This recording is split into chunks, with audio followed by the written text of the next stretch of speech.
Martes de la 30ª semana del tiempo ordinario. Lectura del Santo Evangelio según San Lucas. En aquel tiempo decía Jesús: ¿a qué es semejante el reino de Dios o a qué lo compararé?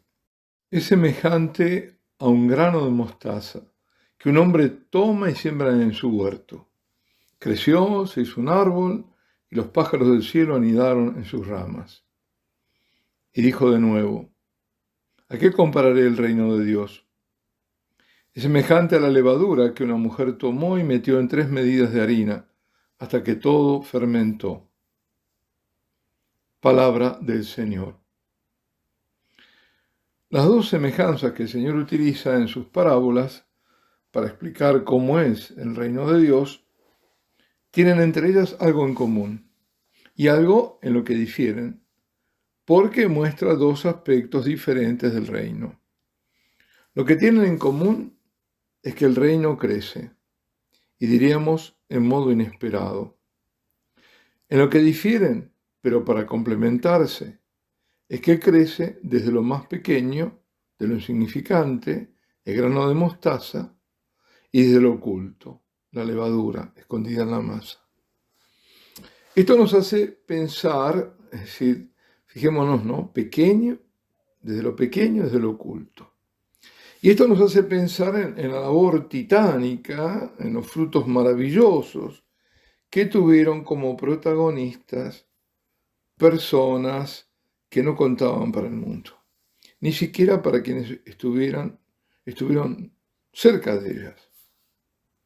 Sé que se pueden dar muchísimos ejemplos, pero en este momento me llega bien a mi mente las figuras de las santas Catalina Labouré, Bernadette Soubirous y Faustina Kowalska. Catalina queda huérfana de madre a los 9 años. Porque se la necesita en la casa, no puede frecuentar las clases de la escuela elemental. Tiene otros 9 hermanos a quienes atender y también a su padre. A los 24 años inicia su vida religiosa entre las hijas de la caridad. Siendo novicia, tuvo apariciones de San Vicente de Paul, el fundador de la comunidad, y del Señor. Pero se le recuerda sobre todo por las apariciones de la Santísima Virgen y por la medalla que le mandó acuñar y que todos conocemos como la medalla milagrosa. Además, con esa medalla, la Santísima Virgen anticipó nada menos que 24 años, en 24 años lo que sería proclamado como dogma de parte del Papa Pío IX, la Inmaculada Concepción. La aparición fue en 1830 y la proclamación del dogma en 1854. Pero también anticipa, no sabemos con cuántos años, porque aún falta ese dogma mariano, pero digo que anticipa el dogma de María Corredentora. Porque si bien en el anverso de la medalla, la santa que debía acuñar veía la inscripción: «Oh María sin pecado concebida», es decir, Inmaculada Concepción, en el reverso estaba la cruz, montada sobre la M de María, y por abajo los 2 sagrados corazones, anticipando o participando, sí, del sacrificio de Jesús en la cruz, y anticipando, como digo antes, ese dogma que tendrá que venir. O sea, la participación de la Santísima Virgen en la redención de todos nosotros, con su sufrimiento unido al del Hijo, y también el sufrimiento de madre de todos nosotros. En ese momento fue hecha madre, puesto que el Hijo nos la había dado en la persona del joven apóstol Juan. Y también la medalla nos hace comprender que es nuestra abogada y nuestra intercesora por el resto de la inscripción, porque dice: «Oh María, sin pecado concebida, ruega por nosotros que recurrimos a vos». Por último, también la imagen de sus manos extendidas, de donde salen rayos de gracias, es signo elocuente de su mediación de gracias. Nadie, excepto sus superiores, y ahora estoy hablando de Catalina, Santa Catalina Labouré, nadie, conoció nunca los favores celestiales que le habían sido concedidos a Catalina. que vivió en la mayor humildad y el más absoluto silencio y sirvió a los pobres del Hospicio d'Enghien en París durante 46 años. Murió 31 de diciembre de 1876. Y cuando se exhumó su cuerpo, las manos que habían tocado a la Virgen, los ojos que la habían visto, aparecían notablemente conservados. En lo oculto de un convento, una novicia, y luego religiosa profesa, aparentemente como todas las demás, pero que nadie conocía su vida espiritual excepto los superiores, no siempre dándole crédito a su confesor, en ella crecía el reino de Dios. ¿Qué decir de la pequeña Bernadette, de su vida de privaciones y miseria, del maltrato y burlas que debía soportar? Y no solo eso, esas burlas, es decir, las humillaciones. La muy fiel Bernadette, que vivía no en una casa, sino en una miserable y fría habitación, si así se la puede llamar, que había sido un calabozo tan inhóspito que había dejado de serlo. Pobre analfabeta, a los 14 años se le aparece la Santísima Virgen en una gruta que servía de reparo para puercos. Ha habido buscar leña para calentar el frío calabozo que tenían por casa los subirús. Bernadette no sabía ni leer ni escribir, pero sí rezar el rosario, y fue lo que hizo al ver a la Virgen.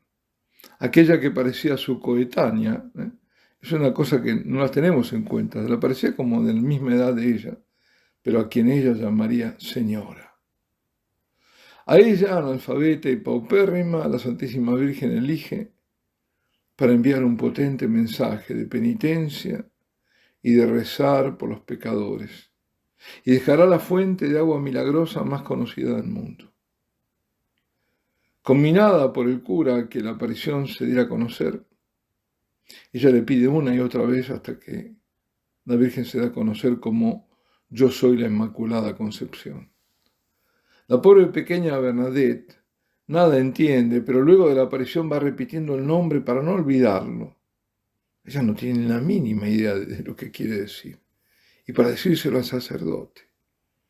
El abbé Permal, al escucharlo, se emociona. Y él, que no había creído, ahora, entre lágrimas, cree. Esto fue en 1858. Tan solo 4 años después de la proclamación del dogma.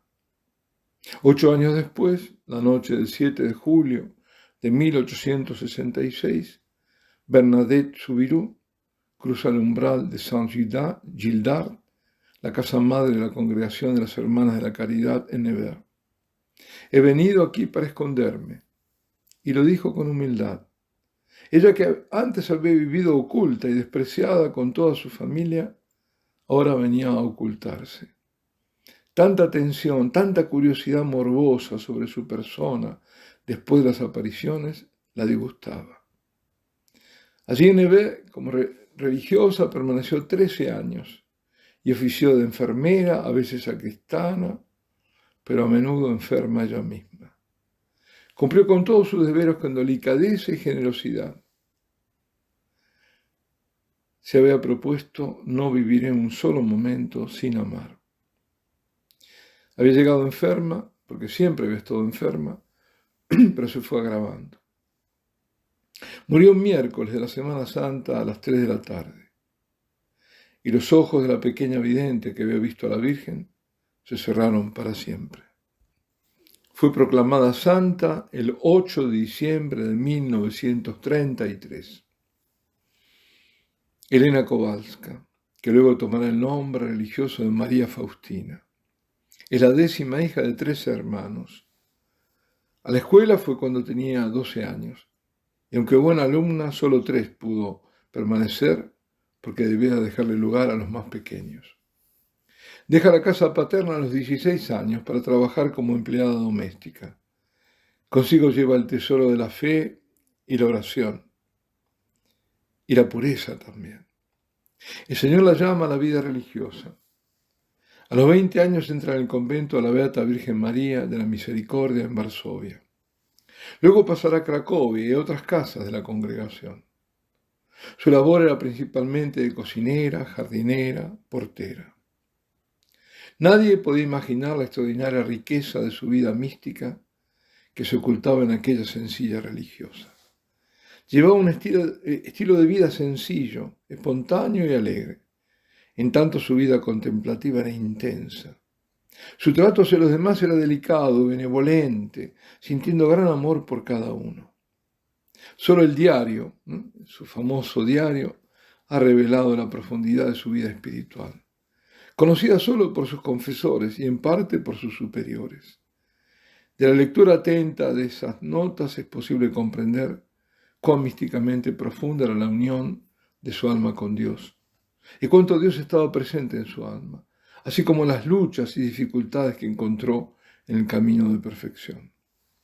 Consumida en el cuerpo y unida místicamente a Dios, murió en concepto de santidad a los 33 años, después de 13 años de vida religiosa.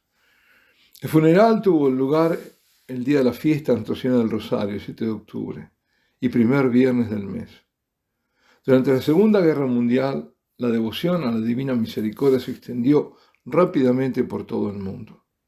A raíz de ello, el confesor de Sor Faustina creyó oportuno revelar quién era la promotora, porque hasta entonces había quedado en el anonimato. Lo mismo pasó con Catalina Labouré. Fue después de muerta que se enteraron quién era aquella religiosa que recibía esos mensajes y la famosa medalla milagrosa.